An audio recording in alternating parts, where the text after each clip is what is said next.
The night was bitter cold. Snowflakes floated down from a silver-gray sky, covering the city streets with an icy blanket. Outside the large glass doors of St. Mary's Hospital stood a young nurse, her thin coat wrapped tightly around her shivering body. Her name was Anna, a kind-hearted woman in her late 20s. Life had not been kind to her. Her parents had passed away years ago, leaving her with nothing but debts, and the little she earned as a nurse barely kept her fed. Tonight, she had no place to return to. Her landlord had evicted her, and with no family, no savings, and no one to call, she wandered outside, trying to fight the tears that burned in her eyes. From across the street, a man watched her quietly from inside a sleek black car. His name was Daniel Hartman, one of the city's most powerful CEOs, a man worth millions, known for his ruthless business sense and lonely lifestyle. But what people didn't know was that Daniel carried a deep wound in his heart. His wife, the love of his life, had died 3 years earlier during childbirth, leaving him with a little daughter, Emily, and a void that no amount of money could ever fill. Daniel had everything: wealth, respect, a mansion filled with luxury. But when he returned home each evening, the halls felt empty, silent. His daughter often cried, asking why she didn't have a mommy like the other children at school. Daniel's heart ached, because he could give her everything, except that. On this cold night, fate was about to weave their lives together. Daniel stepped out of his car and approached the nurse, noticing how pale and fragile she looked. "Are you all right?" he asked, his deep voice filled with concern.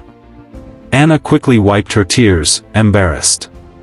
I am fine. Just cold." Something about her struck Daniel.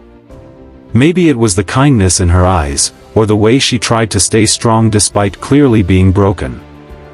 After a pause, he spoke the words that would change both their lives forever. "You need a home, and I need a mother for my daughter." Anna froze. Did she hear him right? She looked at him, confused, thinking it must be some kind of cruel joke. But his face was serious, his eyes sincere. Daniel explained softly, "I don't mean this in the wrong way. I've seen you before, working tirelessly in this hospital, caring for patients when no one else would. My daughter, she needs someone with a heart like yours. And tonight, seeing you standing here, I realized maybe life brought me here for a reason. Come with me. At least for tonight. You don't deserve to be in the cold." Anna's heart raced.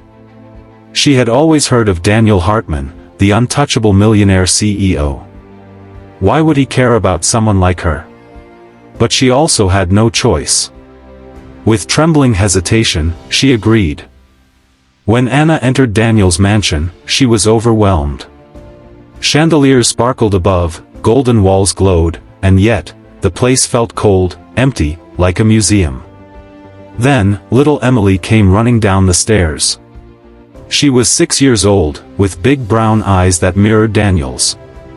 She stopped in her tracks when she saw Anna, hiding shyly behind her father. "Emily," Daniel said gently, "this is Miss Anna. She's going to stay with us for a while." Emily looked at Anna for a long moment, then whispered softly, "Are you, my new mommy?" Anna's heart broke.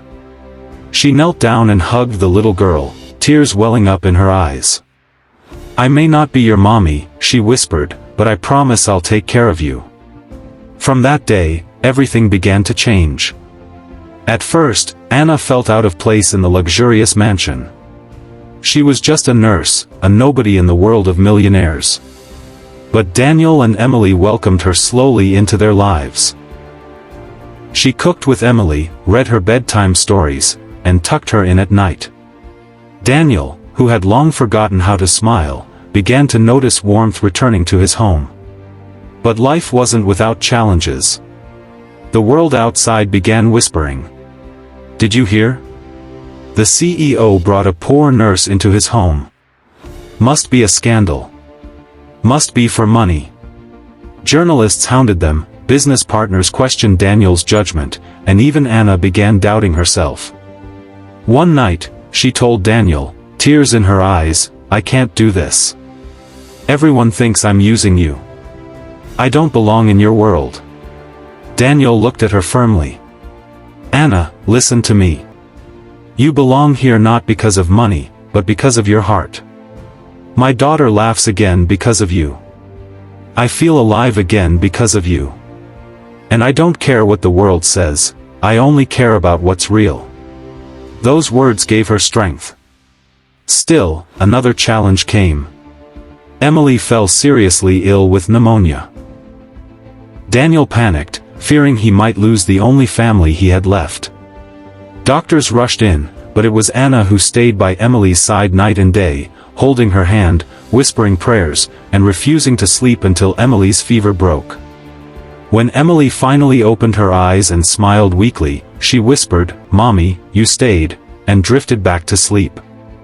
That word, "Mommy," changed everything. Months passed, and Anna became the heart of the home. She wasn't just a caretaker, she was family. Daniel began to see in her not just a nurse, but a woman of courage, kindness, and strength.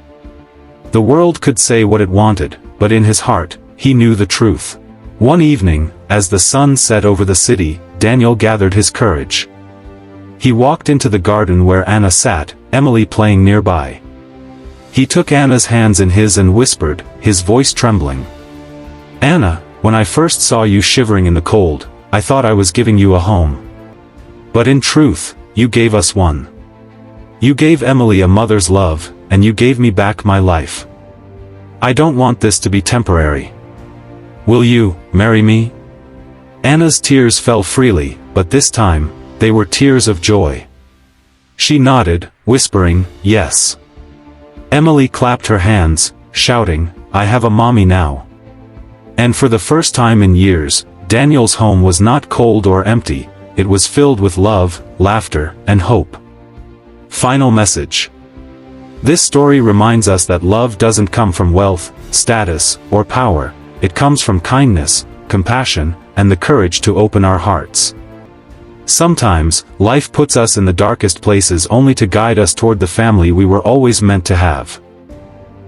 Because in the end, true richness is not in what you own, it's in the people who make your heart feel at home.